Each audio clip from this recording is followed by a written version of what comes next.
Hello everyone. Real estate start करना चाहते हो और रियल एस्टेट में आना चाहते हो, अपना खुद का एम्पायर बिल्ड करना चाहते हो, रियल एस्टेट में अपना नाम काम और शोहरत पाना चाहते हो।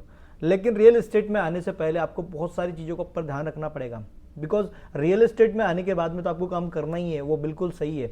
लेकिन जब आप पहली बार रियल एस्टेट में आ रहे हैं, चाहे आप एज ए स्टूडेंट हो, चाहे आप कॉर्पोरेट प्रोफेशनल हो, या फिर एक्सपीरियंस रफ मार्केट, या फिर आप एक्सपीरियंस रियल एस्टेट में रफ काम करने वाले हो, लेकिन अगर आपको प्रोफेशनली रियल एस्टेट में आना है और रियल एस्टेट में अपने करियर को एक नई डायरेक्शन देनी है, तो बहुत सारे पॉइंट्स हैं जिनके ऊपर आपको पहले ही ध्यान में रखना है। बिकॉज इस इंडस्ट्री में आप इनिशियल लेवल पे अकेले रहेंगे, आपको अकेले को संभालना पड़ेगा।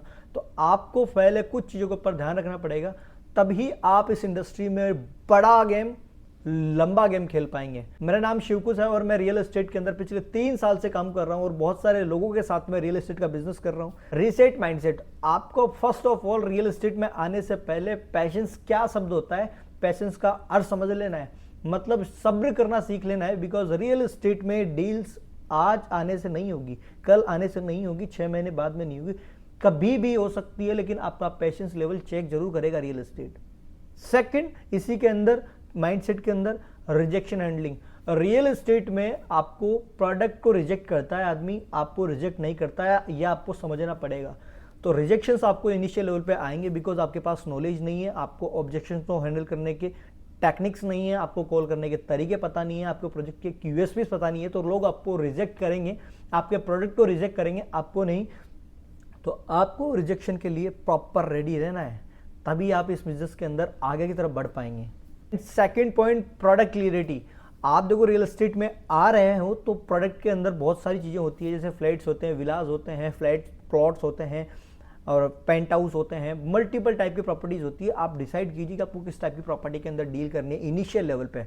बिकॉज मल्टीपल प्रॉपर्टी में आप डील करेंगे तो आप कंफ्यूज हो जाएंगे, आपको मल्टीपल नॉलेज रखनी पड़ेगी और वो पॉसिबल नहीं है।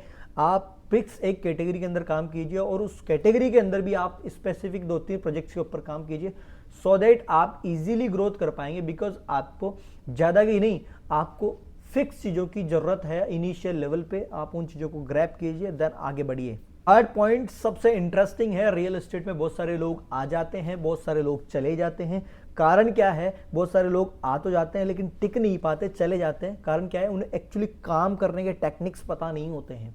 इस काम के अंदर एज ए सेल्स पर्सन या फिर आप रियल एस्टेट में एज ए अपना सेल्स करियर बिल्ड करना चाहते हैं, सेल्स करना चाहते हैं, तो आपको डेली रूटीन फिक्स करना पड़ेगा। I mean real estate sales में डेली रूटीन का मतलब होता है आपके पास लीड्स हों, आप उनको प्रोस्पेक्टिंग करें, आई मीन कॉल करें, आपके पास विजिट्स हों, आप फॉलोअप करें एंड क्लोजिंग्स करें। यही एक सर्कल है जो आपको फॉलो करना है रियल एस्टेट सेल्स के अंदर डेली रूटीन में। अदरवाइज आपकी क्लोजिंग्स नहीं होंगी, आप ग्रोथ नहीं कर पाएंगे, बहुत टाइम टेकिंग प्रोसेस है। सो आप प्लीज़ डेली रूटीन के ऊपर फोकस कीजिए।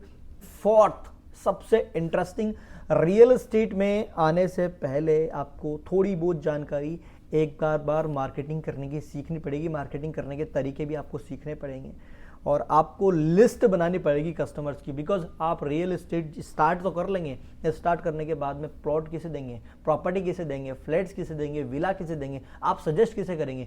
आई मीन आपको लिस्ट बनानी पड़ेगी आपके बायर्स की। अगर आप कॉर्पोरेट प्रोफेशनल है या फिर एग्जिस्टिंग आपका कोई बिजनेस था, सर्विस में थे, तो आप आसपास वाले लोगों की एक लिस्ट बनाइए, कौन लोग जिन्हें मैं प्रॉपर्टी सजेस्ट कर सकता हूँ, कौन लोग इन्वेस्टमेंट कर सकते हैं। इफ अगर आप स्टूडेंट है या फिर पहली बार रियल एस्टेट को स्टार्ट कर रहे हैं, तो आप अपना कंटेंट क्रिएशन जर्नी अभी से स्टार्ट कीजिए, तुरंत स्टार्ट कीजिए। बिकॉज लीड्स आने में आपको 1, 1.5, 2 महीने, 3 महीने का टाइम लगेगा, तब आपका फ्लो बनेगा इस बिजनेस के अंदर। सो बहुत सारी चीज़ें हैं जो आपको इस बिजनेस के अंदर ध्यान रखनी चाहिए। मैंने कुछ चीज़ें कवर करी इस वीडियो के अंदर। सो इफ अगर आप भी इस बिजनेस में ग्रो करना चाहते हैं और रियल एस्टेट को स्टार्ट करना चाहते हैं, तो बेशक आप मेरे साथ भी स्टार्ट कर सकते हैं। बाकी इस रियल एस्टेट इंडस्ट्री में आपको ग्रो करने से कोई भी नहीं रोक सकता। आप कुछ चीज़ों के ऊपर ध्यान रखिए। बाकी मिलते हैं नेक्स्ट वीडियो में।